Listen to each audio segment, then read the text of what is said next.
बानर के फूटे भाग्य, बानर के फूटे भाग्य, करकसा हरे हरे करकसा है नारी बानर की।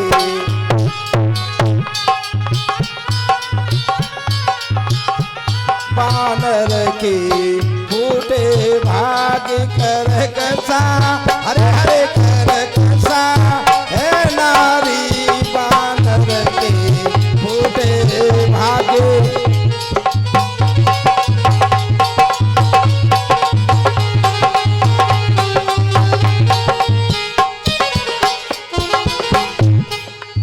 कैसी है? आरे पर सवेरी उठे अवेरी दोह पर चौका दे, अरे पर सवेरी उठे अवेरी दोह पर चौका दे, और लड़का बारे रोटी मांगे तो खसम के हड़िया दे। करकसा हरे हरे करकसा नारी मिली बानर के फूटे भाग्य।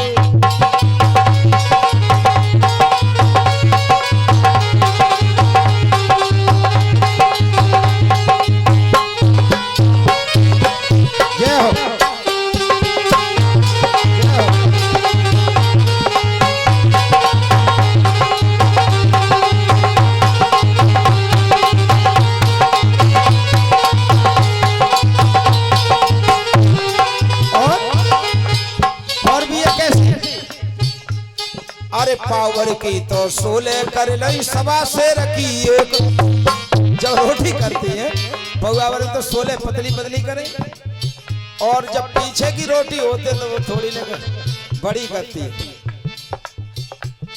अरे पावर की तो सोले कर लई सवा से रखी एक, और अपनों पोंगा सोले खाएगा, और मौत खिया को एक करकसा हरे हरे करकसा नारी मिली बानर के फूटे भाग्य। करकसा हरे हरे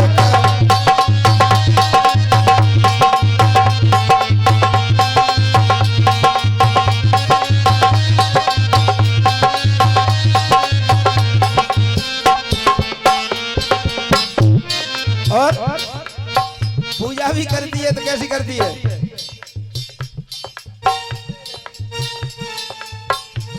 अरे पूजा करे बैठी, जब पूजा करने के लिए बैठी तो क्या ये हमारी माता बहनें पूजा क्या करती हैं? अनेक अनेक अभी चल रहा है, तुमने देखा होगा अभी बहन को शायद और देवते के लिए दूध पिलाया जा रहा है, पेड़ा पेड़ा खिलाया जा रहा है, सड़क का पूजन होता है।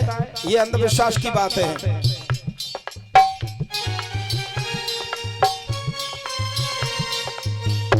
बानर के फूटे भाग्य, करकसा हरे हरे करकसा नारी मिली बानर के फूटे भाग्य।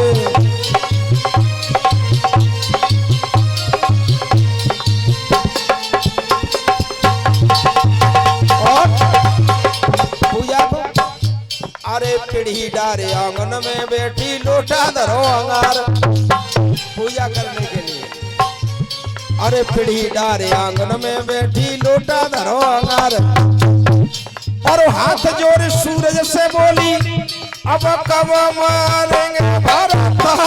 करकसा हरे हरे करकसा नारी मिली बानर के फूटे भाग्य। करकसा हरे हरे करकसा नारी मिली बानर के फूटे भाग्य। करकसा हरे हरे करकसा नारी। ये बात या कि नहीं? ऐसी कौन थी? ऐसी धुंधली थी जो पति को नहीं चाहती थी, लेकिन एक बात थी, उनके कोई औलाद नहीं थी। आत्म देव की कोई औलाद नहीं थी, तो धुंधली को तो कोई परवाह नहीं थी, चाहे पैदा हो औलाद चाहे न हो। लेकिन आत्म देव को बड़ा दुख था कि मेरे औलाद होती तो मुझे बड़ा सुख होता। क्यों? कि पुत्र, पुत्र किसे कहते हैं? जो अपने सद चरित्रों से पिता को प्रसन्न रखे उसे पुत्र कहते हैं। और ज्वारी कबाबी शराबी पुत्र हो, इससे मर जाए तो अच्छा है, इससे पुत्र न हो तो अच्छा है। जो अपने बाप का नाम डुबो दे वो मर जाए तो अच्छा है, ऐसी औलाद नहीं हो तो अच्छी है। आज बहुत प्रयत्न किए लेकिन कोई जब औलाद नहीं हुई तो एक दिन आत्मदेव ने सोचा कि इससे तो मर जाना अच्छा है, घर में पत्नी भी करकसा है और औलाद है नहीं। आज आत्महत्या करने के लिए और जंगल की तरफ गया। जब जंगल की तरफ गया तो रास्ते में एक संत का मिलन हुआ और संत का उसका मिलन हुआ। ध्यान देना, जब सुबह सुबह तुम्हें संत मिल जाए तो ये सोच लो कि आज हमारा दिन बहुत अच्छा है, संत का दर्शन बहुत अच्छा है। संत को कुछ न बने तो एक गिलास पानी पिला दो तब भी कल्याण हो जाएगा। मोमन सकोरो, कुछ लोग ऐसे हैं कि दरवाजे पर आ जाए संत तो वे तो कहेंगे हरी, तो वो कह दे अंदर से जाना धरी अंक देखो, हमारे यहाँ नहीं है, ऐसी बात नहीं है। श्रद्धा से उससे पानी तो एक लोटा पिलाना चाहिए, एक गिलास पानी दे दो, कुछ लग नहीं गया तुम्हारा। और तीन चीज में वास्तव में कुछ नहीं लगता है परीक्षित महाराज, तीन चीज में कुछ नहीं लगता है। आने वाले का सम्मान हो जाता है, आओ बैठो पानी पियो, तो बापो कुछ लग गया, किसी का नहीं कुछ लग गया। अरे प्यासा होगा एक गिलास पानी पिला दो, आने वाले का सम्मान पूरा हो गया कि आओ बैठो पानी पियो, तुम्हारा कुछ लग तो नहीं गया। इतना आ तो गया ही है वो तो, और तुम्हारे दरवाजे पर नहीं आता तो दूसरी बात थी, जब आ गया है तो आने वाले क्यों? अतिथि भगवान का स्वरूप होता है, इसलिए अतिथि की जी जान से सेवा करनी चाहिए। आज संत मिल गए, संत ने पूछा क्या है, कहां जा रहे हो? बोले कि महाराज मैं मरने का अभिलाषी हूँ, मरने के लिए जा रहा हूँ। क्यों? कि मेरे कोई औलाद नहीं है। तो संत कहने लगे ये तो बहुत अच्छा किया परमात्मा ने कि तुम्हारे औलाद नहीं है, तुम ईश्वर का भजन करो। अब तो आत्मदेव कहने लगे महाराज तुम तो साधु हो, कि औलाद का सुख क्या होता है, औलाद से कल्याण होता है। औलाद जिसकी होती है पुत्र, पुत्र पिता को सदगति दिलाता है। महात्मा कहने लगे पिता की सदगति पुत्र दिला दे तो इस संसार में सभी के बेटा ही बेटा है, सबको वैकुंठ मिल जाएगा। आज इतनी बात सुने तो कहने लगे कहीं आपको होता, इस जगह मेरी जगह आप होते तो तुम्हें पता चलता। आत्मदेव को बड़ा दुख, और बाबा दे रहे हैं उपदेश, आत्मदेव को नहीं सुहारा। आत्मदेव कह रहे हैं कि हमें नहीं चाहिए तुम्हारा उपदेश, अगर दे सकते हो तो हमें एक पुत्र दे दो, हमारी इच्छा है कि हमें पुत्र मिल जाए, दे सकते तो एक पुत्र दे दो। जब इतनी बात सुनी तो बाबा ने कहा कि पुत्र तो हम तुम्हें दे सकते हैं, लेकिन हम फिर भी कह रहे हैं कि परमात्मा की शरण में जाओ, पुत्र से कभी सदगति नहीं मिलेगी।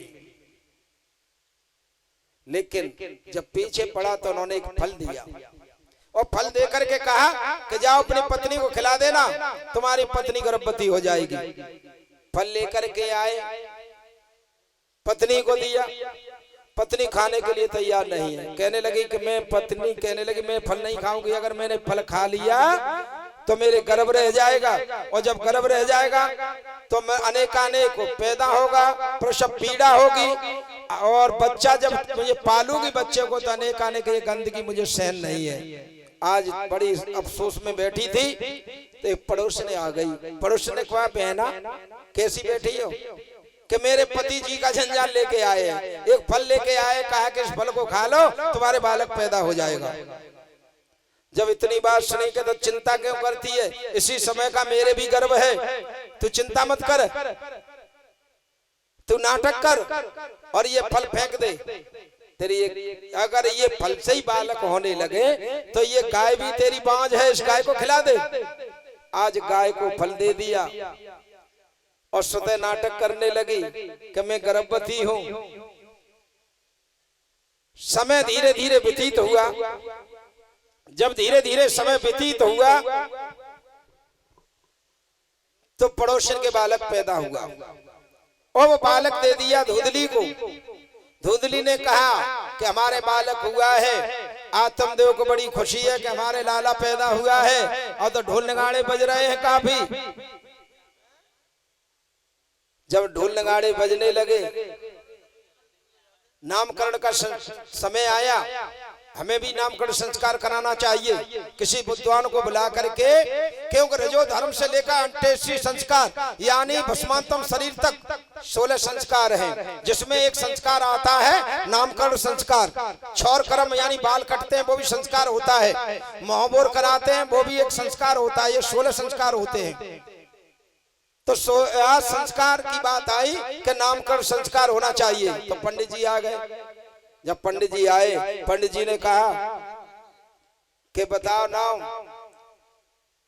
तो आत्मदेव कहने लगे इस लड़के का नाम ब्रह्मदेव का रख दो मेरे नाम के ऊपर। मेरा नाम आत्मदेव है तो इस बच्चे का नाम ब्रह्मदेव होना चाहिए।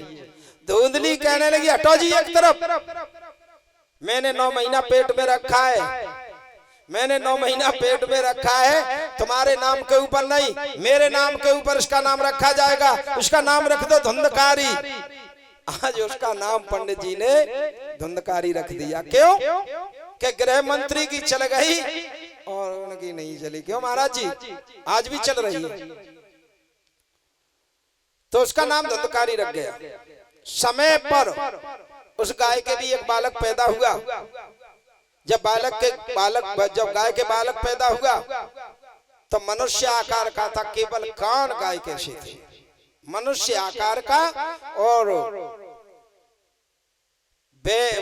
गाय जैसे कान थे। अब तो आत्मदेव को बड़ी खुशी हुई। आज ब्राह्मण को बुलाया, विद्वानों को बुलाया, नामकरण संस्कार हुआ। तो उस बालक का नाम गौकर्ण रखा गया। गौ माने गाय, गौ माने इंद्री, गौ माने उपनिषद और कर्ण माने कान। जिसके गाय कैसे कान हो उसका नाम गौकर्ण। उसका नाम गौकर्ण रखा गया। जब गौकर्ण रख गया तो गौकर्ण संस्कारवान बालक था। और वो कैसा हुआ? वो एक चोर हुआ, जुआरी हुआ, कबाबी हुआ। अपने पिताजी को सताने लगा, अनेकानेक दुष्कर्म करने लगा। धुंधकारी। आज भी हजारों धुंधकारी है। चलती हुई रास्ता में किसी स्त्री को कुदृष्टि से देखे वो धुंधकारी है। तुम्हारे पैसे को चुरा ले जाए धुंधकारी है। जिसके अंदर अनेकानेक दुष्कर्म भरे हो तो वो धुंधकारी है। दारू शराब पीता है, कबाबी है, वो धुंधकारी है। आज धुंधकारी यही काम करने लगा। धुंधकारी चोरी चपाटी करने लगा। गौकर्ण ने पिताजी को समझाया कि पिताजी ये नहीं मानेगा, तुम एक काम करो कि जाओ वन में जाकर के तपस्या करो। और तपस्या करने के लिए चले गए। इधर गौकर्ण ने भी सोचा कि भाई तो अन्याय कर ही रहा है, मुझे भी तपस्या करने के लिए जाना चाहिए। गौकर्ण भी चले गए। माँ रह गई। जब माँ रह गई और तो माँ को सताने लगा। एक दिन उसने क्या किया कि माँ को पकड़ लिया, कहा कि सुन, जो पिताजी पैसा दे के गए हैं, धन संपत्ति कितनी है तेरे पास, तू हमें दे दे। माँ ने सोचा मेरे पास तो अब कुछ नहीं है, अगर इसे मैं न मने करती हूँ तो ये मारेगा पीटेगा। तो माँ ने उससे वादा कर दिया कि हमें सुबह बताऊंगी। और रात में चली गई, एक कुएं में गिर के मर गई। माँ तो मर गई। ऐसी औलाद नहीं होनी चाहिए। औलाद को माँ से ओढ़ नहीं हो सकती है। माँ के कर्जे से कभी, चाहे उसे कितनी भी वो करे, लेकिन सेवा करे, लेकिन माँ से ओढ़ नहीं होगा। पिता से तो हो सकता है लेकिन माँ से नहीं होगा। कोई भी हो, ये जिस्म है वो माँ के ही खून मज्जा से बना हुआ है। जब तक ये शरीर है तो माँ से कभी उड़ेड़ नहीं होगा। हमेशा जब तक श्वास है तब तक माँ का ऋणी ही रहेगा, कर्जदार ही रहेगा। इसलिए माँ की सेवा जरूर करनी चाहिए। आज धंधकारी ने सुबह आके देखा तो माँ नहीं मिली। अब तो धंधकारी चोरी करने लगा और ज्यादा। घर में ले आया 5-5 वेश्याओं को, 5 वेश्याएं रखने लगा। जब 5 वेश्याएं रखने लगा, 5 वेश्या मैं भी रखता हूं, तुम भी रखते हो, ये भी रखते हैं, ये भी रखते हैं, सब रखते हैं। 5 वेश्याएं कौन सी? शब्द रूप रस गंध स्पर्श, ये 5 वेश्याएं हैं। ये 5 विषय ही वेश्याएं हैं। इनसे जब दूर रहोगे तो कल्याण हो जाएगा, और इनमें जब रहोगे तो कल्याण नहीं होगा। शब्द विषय कान का होता है। जब बहेलिया जंगल में जाता है, बीन बजाता है, मृग मोहित हो जाता है और वो तीर छोड़ता है बहेलिया, तो मृग मर जाता है। किसकी खातिर मरा? कड़ इंद्री की खातिर। रूप आंख का विषय है। पहले पाप चित्त में प्रवेश करता है, तब मन पर प्रकोप करता है, तब मन बिगड़ा। जिसका चित्त बिगड़ा उसका मन बिगड़ा, और जिसका मन बिगड़ा उसका सब कुछ बिगड़ गया। आज चित्त देखेंगे चौमासे में जब लाइट जलती है तो कितने कीड़े आते हैं लाइट के पास, और तब तक टक्कर देते हैं जब तक वो मर नहीं जाते हैं। तब तक किसकी खातिर? चित्त की खातिर मारे गए। रस जीव का विषय है। जीव को आप देखेंगे, जब यह मछुआरा मछली पकड़ने के लिए जाता है, कांटे में आटा लगाता है, कांटा फेंक देता है, मछली जानती है मेरा भोजन है, और जैसे ही खाती है फंस जाती है, मर गई। किसकी खातिर? जीव की खातिर। गंध विषय है नाक का। नाक में आप देखें भौरा कभी इस कली पे बैठता है, कभी उस कली पे बैठता है। सांझ हो जाती है, भौरा कली में बंद हो जाता है, जंगली जानवर आते हैं, कली खा जाते हैं, भौरा मर गया। किसकी खातिर? गंध की खातिर। स्पर्श ये काम की ओर उत्तेजित करता है। जब ये जंगल में जाते हैं चिड़िया घर वाले हाथी को पकड़ने के लिए, तो एक गड्ढा खोदते हैं। गड्ढा खोद करके एक कृत्रिम हथनी बनाते हैं। हाथी जानता है ये हथनी खड़ी है, जैसे ही काम ही होता है हाथी जैसे ही आकर टक्कर देता है और गड्ढे में फंस जाता है। किसकी खातिर? काम की खातिर। ये 5 विषय हैं, और इन्हीं 5 विषयों में हम और आप नरक के गामी हो जाते हैं। जब इनका त्याग कर देंगे तो हमारा तुम्हारा कल्याण हो जाएगा। अब तो उसको 5-5 वेश्याओं को रखने लगा। एक दिन एक राजा के डकैती डाली। हम भी डाल रहे हैं डकैती, तुम भी डाल रहे हो। आज डकैती डाली, माल लेके आया। उन वेश्या ने सोचा कि ये राजा की डकैती डाली है, खुल गई किसी दिन तो ये तो मरेगा, सो मरेगा, हमको भी सजा हो जाएगी। तो उन्होंने क्या किया? रात्रि में उसे मार दिया। किसे? धुंधकारी को। नहीं मर रहा है तो आग के चपूटा रख दिए, मारा गया धुंधकारी, और वेश्याएं चली गई, दूसरी जगह चली गई। जब वो धुंधकारी मर गया तो प्रेतात्मा को प्राप्त हुआ। एक दिन की बात थी, गोकर्ण आए। गोकर्ण ने देखा सोए हुए हैं, अनेक तरीका से आज आवाज देने लगा धुंधकारी। तो गोकर्ण ने पूछा, भैया तू कौन है? तो आज बताने में असमर्थ रहा, क्योंकि प्रेत आत्मा थी। सुबह हुआ, गोकर्ण ने सूर्य के उपासक थे, त्रिकाल संध्या करते थे, सुबह दोपहर शाम। जो त्रिकाल संध्या करते हैं वो सूर्य को भी रोक सकते हैं। और सूर्य की पूजा हमें आप, क्योंकि बुद्धि के देवता सूर्य है। नहाने के बाद सूर्य को जल जरूर देना चाहिए, और हमारे खास करके विद्यार्थियों को जरूर सूर्य की पूजा करनी चाहिए। माता बहनों सभी को करनी चाहिए। एक लोटे में कुछ नहीं बिगड़ता है, सूर्य को जल देना चाहिए प्रतिदिन। वैसे तो 12 नाम से दिया जाता है, सूर्य के 12 नाम है, उससे जल दिया जाता है। आज धुंधकारी तो प्रेत है, सूर्य को गोकर्ण ने रोक लिया। कहा, नारायण भगवान हमें बताओ कि ये धुंधकारी का पीछा कैसे छूटेगा, ये नरक यौन से कैसे उद्धार हो इसका। तो सूर्य भगवान ने कहा कि अपने घर में जाकर के और उनका भागवत जी का अनुष्ठान कराइए, उसे भागवत सुनाओ तो उसका उद्धार हो जाएगा। आत्मदेव लौट के आए, श्री भागवत जी का अपने घर पर अनुष्ठान कराया। जब अनुष्ठान कराया तो एक 7 गांठ के बांस में, क्योंकि बांस पोला होता है और बाव कहाँ ठहरती है, जहां ठोस होता है। आज उसमें ठहर गई बाव, धुंधकारी को स्थान दे दिया। काली झंडी आज भी हम लोग लगाते हैं। तो आज पहले दिन की कथा हुई, पहली गांठ चटकी। दूसरे दिन की कथा हुई, दूसरी गांठ चटकी। इस प्रकार से जब 7 दिन व्यतीत हुए तो आज 7वां गांठ चटकी। एक दिव्य पुरुष निकला और परमात्मा को प्राप्त हुआ। जब परमात्मा को प्राप्त हुआ, इधर ये 7 गांठें क्या है?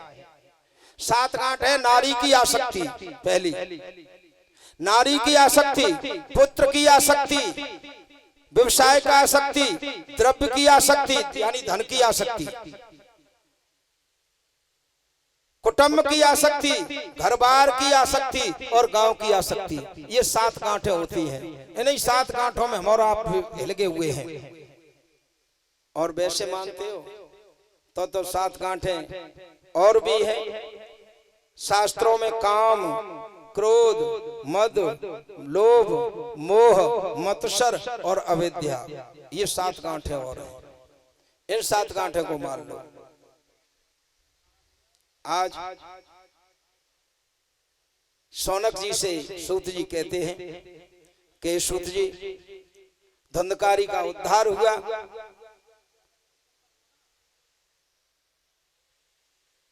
इधर सूत जी ने श्रोता और वक्ता के लक्षण बताए कि श्रोता क्यों, कि जब धुंधकारी का उद्धार हुआ तो सभी को अचंभा हुआ। तो श्रोता कैसा होना चाहिए, वक्ता कैसा होना चाहिए? श्रोता 2 प्रकार के होते हैं, उत्तम और मध्यम। उत्तम श्रोता वो होता है चातक यानी पपिया। पपिया वर्षा का ही पानी पीता है और वैसा पानी नहीं पीता है। हंस दूध और पानी को अलग कर देता है, पानी को नहीं पीता, दूध पी लेता है। इसी प्रकार से हमें और तुम्हें जो परमात्मा की बात है उसे ही अच्छे कर्म की तरफ चले, बुरे कर्म को छोड़ देना चाहिए। और अधम वो होते हैं जैसे ऊंट आम छोड़ करके नीम खाता है। आम छोड़ करके ऊंट नीम खाता है। वक्ता भी, श्रोता आजकल ऐसे हैं कि जो भगवान की चर्चा हो तो वो नहीं सुनते हैं, और चल रहे हो रसिया नौटंकी ढोला तो वही बात अच्छी लगती है। ब्रक होता है बिढ़ा की तरह गर्जना करने वाले। अनेकानेक ऐसे, उन्हें हल्दी कैसी गांठ मिल गई तो वो कहते हैं हम विद्वान हैं, हम ज्ञानी हैं। हल्दी कैसी गांठ